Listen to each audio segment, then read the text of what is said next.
It's Barb from Wonderful Works, and today we're going to be talking about intellectual disability in the church. And this is a topic that's very close to my heart because I have a brother who has an intellectual disability.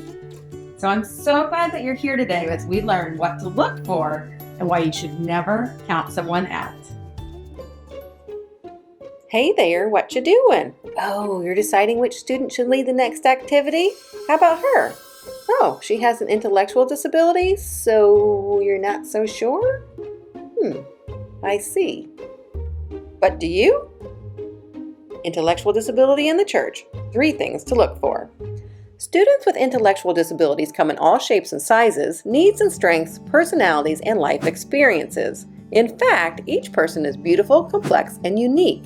But too often when it comes to serving students who have intellectual disabilities, the first thing we see is what may be challenging for them. Sometimes we may even focus on what we believe a student can't do. And this can lead to a not so great church experience.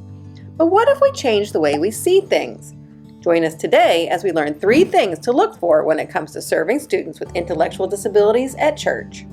Number 1, see the person, not the disability.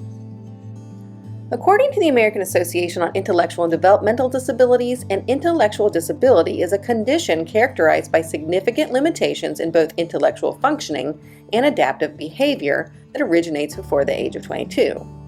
Now, knowing that intellectual disabilities may impact both learning new things and being able to make adaptations quickly is important to understand. But what is more important to understand is each student as a unique person. So the first way we can help students have a great experience at church is to take time to really get to know them. Look past what may be challenging according to their disability and look for what makes them them. Find out what they like, what they don't like, what makes them laugh, and what makes you laugh with them. Look for who God made your student to be and then focus on building a genuine relationship. When you do this, you may be surprised at what you see next. Number 2. See what may be helpful. There are some common strategies that can be helpful in the classroom. So a great way to set students up for success is by making some accommodations and modifications.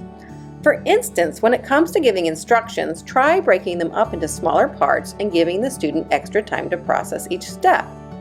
Then check for comprehension before moving on. Remember that intellectual disabilities range from mild to intensive, and each person is affected differently. This means some students may benefit from having adaptive classroom tools and a buddy, while others may just need a little extra processing time. So be sure to find an appropriate method for your student. And modifications can also be helpful when teaching the gospel. Start by determining what it is that you really want your student to learn. Are the learning expectations the same as for the rest of the class?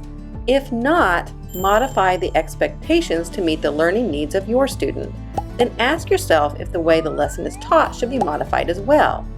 Did you know that many students who have intellectual disabilities stay more engaged when lessons are kept short and include multisensory teaching methods? Things like hands-on activities, or even just discussing the lesson while passing a ball, can increase learning potential. For more ideas on how to teach students with intellectual disabilities the gospel, check out Wonderful Works' Adapting Church Curriculum. Number 3, see their strengths.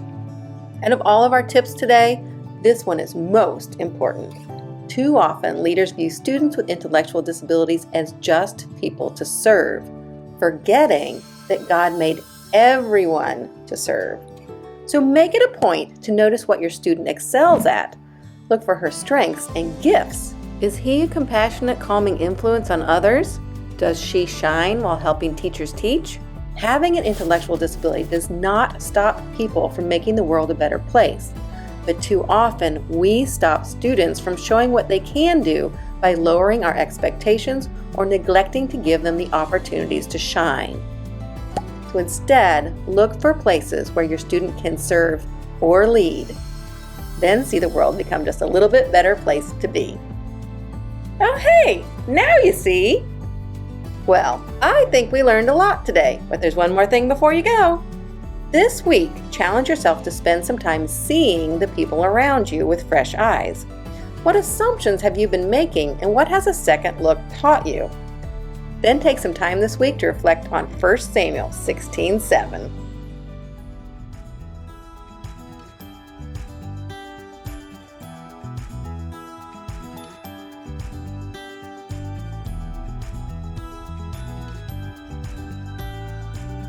Thanks for joining us today. See you next time.